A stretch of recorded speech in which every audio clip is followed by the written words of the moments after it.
Hello and welcome to this week's Line Opinion Panelists. Thank you all for joining us this week. Now, first, we're happy to welcome back Line regular and former New Mexico State Senator Diane Snyder. We're also glad to have Laura Sanchez with us. She's an attorney and longtime Line regular.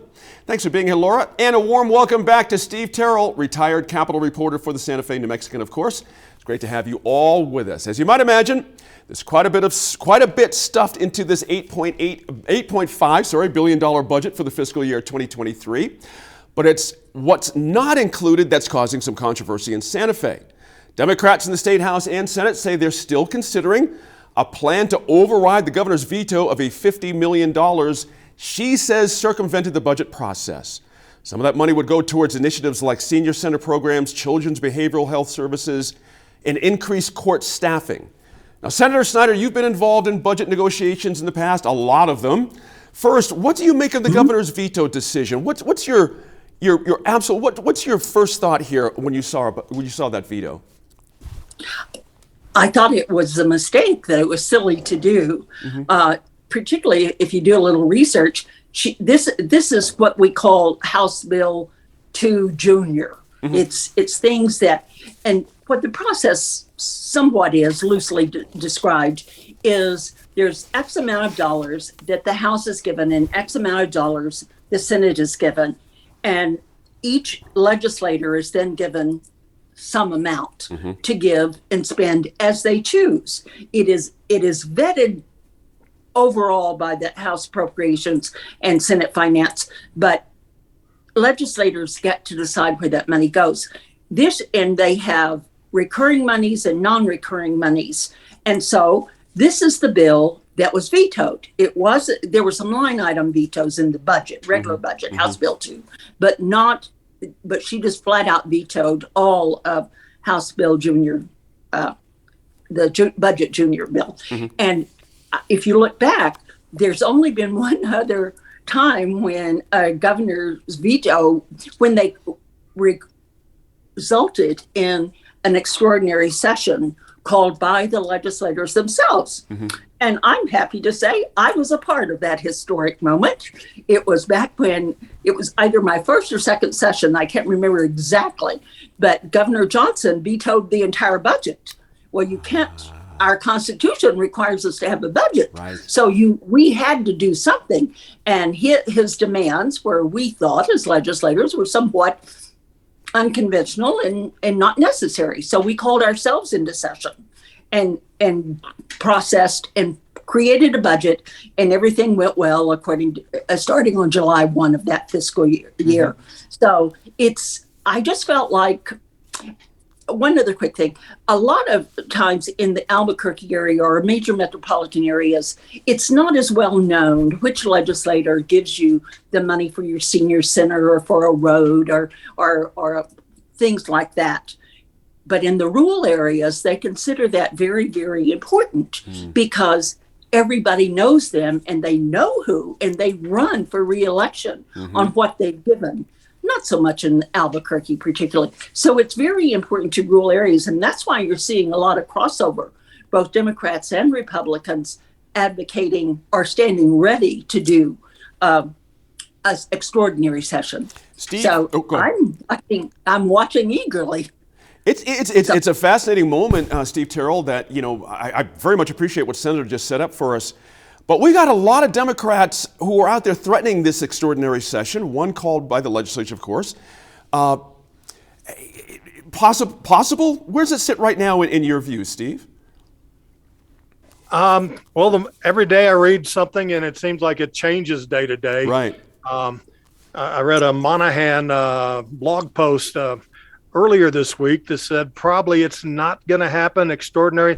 But see, there's also talk by the governor of calling a special session for gas prices. And somehow I think it could be a face-saving type deal. So she won't be the second governor to get an extraordinary session call. That was one of my first sessions, too, that I covered, Senator Snyder. And I, just like you, I was baffled by this thing. It seemed the Santa Fe New Mexican had an editorial that said the governor has a weird propensity for offending her allies. Right. And this not only just stuck it to the Republicans, but also Democrats. So it's like a bipartisan. She's bringing unity to the legislature, but probably not in the way she wanted. Laura, I cannot remember a time I've seen so many Democratic state representatives with so many very tough quotes about a sitting Democratic governor. This is an amazing thing. I mean, I'm talking some high-profile folks, Roger Montoya, Patty Lundstrom. I mean, these are not, you got Rod Montoya saying, these actions will have, quote, grave and consequential impacts on seniors, youth in rural and tribal communities, veterans, nonprofits. What was gained here? So I want to remind us all that, this isn't the first time this has happened in terms of high-profile Democrats criticizing the governor. Mm-hmm. Let's not forget John Arthur Smith, who, with the moniker Dr. No, or Dr. No, who said no to a lot of Bill Richardson's initiatives, and there was no love lost between those two high-profile Democrats. Mm-hmm. I don't think this is unprecedented in New Mexico. We see a lot of this, and an election that is, critical for, I think, the state and in terms of the overall direction of the future is going to bring a lot in terms of unifying the parties once we get past this turmoil. But, in terms of what was gained, I mean, I think that from the governor's perspective, there's a lot to be said for her in terms of, from her perspective, just shining a light into the process. I think for anybody who's not familiar with the way that capital outlay tends to work, the fact that there is this junior bill, mm-hmm. This is an area that's, I think, ripe for criticism in terms of how these decisions get made. So I think perhaps is this the time to make that point for the governor, though, in an election year? Some of it may be trying to gain some traction with folks who are critical of just people in the know in Santa Fe, mm-hmm. maybe trying to shine a light into transparency. That could be an angle. But on the other hand, from the legislators' point of view, I mean, this is how it's been done for years. I think that Senator Snyder's point is well taken, that especially in these rural areas, what may be a very small amount in Albuquerque or Santa Fe, it could be huge for a local community center, a youth yep. center, a recreational area, a park.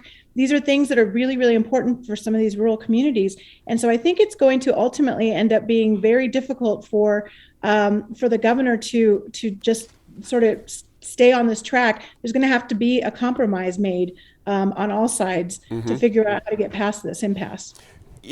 Senator, when you've got folks like I mentioned, Ms. Lundstrom, with quotes like, quote, "Come on now, give me a break." I think legislators know what's best in their own darn communities, and they should be able to fund some of those smaller projects. That's pretty tough stuff right there. It is tough stuff. And yet, and Patty's right, to Representative Lundstrom, pardon me. The thing is, I went through the list yesterday. It took me a while to go through, but on the legislative website, it gives you every line item that was funded. Doesn't tell you who funded it, but it does tell you who it is. And I didn't find anything that I thought inappropriate for those kinds of funds. Mm-hmm. I like the fact that they had some recurring expenses funded by recurring monies, which is always the wisest thing to do. But the thing, one other point I want to quickly make is there is a great bit of discussion, at least on the Republican side, is if you're planning on putting in a whole lot of other items, we don't want an extraordinary session, mm-hmm. and we don't want the governor doing that. Interesting point there. Steve, let me wrap up with you on this. The controversy won't affect what is included in the budget. Of course, a big chunk of spending going towards increased pay for public employees, teachers, police. How important was it to get those pay raises passed quickly and smoothly, and now, we've got this other stuff to deal with? Well, it's... like others have said, I think it's a mess that mm-hmm. this veto caused. I think most of that stuff will eventually get approved at a special or extraordinary session. But it's. I think it was a needless thing. And you're talking about the process, and I agree that the capital outlay process does need to be more transparent, and there probably are a lot of reforms needed. But as Gene, you kept saying, it's an election year. And I think the voter down in some rural community that wants a new senior center, they don't give a flying darn about the election, the process here. That's right. It's they're saying, why did she veto that? Why? It may be a tempest in the teapot. It may just all be corrected, but then again, it's going to take some kind of new session to do it. And we're going to wrap this up here. The irony is interesting when you think about it, how the governor is sort of positioned there. There's better ways to distribute money, but this was the same governor, of course, who tried to distribute money coming out of the federal government, and it ended up on our Supreme Court about who gets to spend the dang money. Okay. It's all very interesting. All right, thank you for your thoughts on the There's some governor's... speculation Sure, that the veto was like revenge for that. Right, that's right. Is that That's right. speculation? I don't know. The Line will be back in about 15 minutes to talk about the governor's executive action on hydrogen.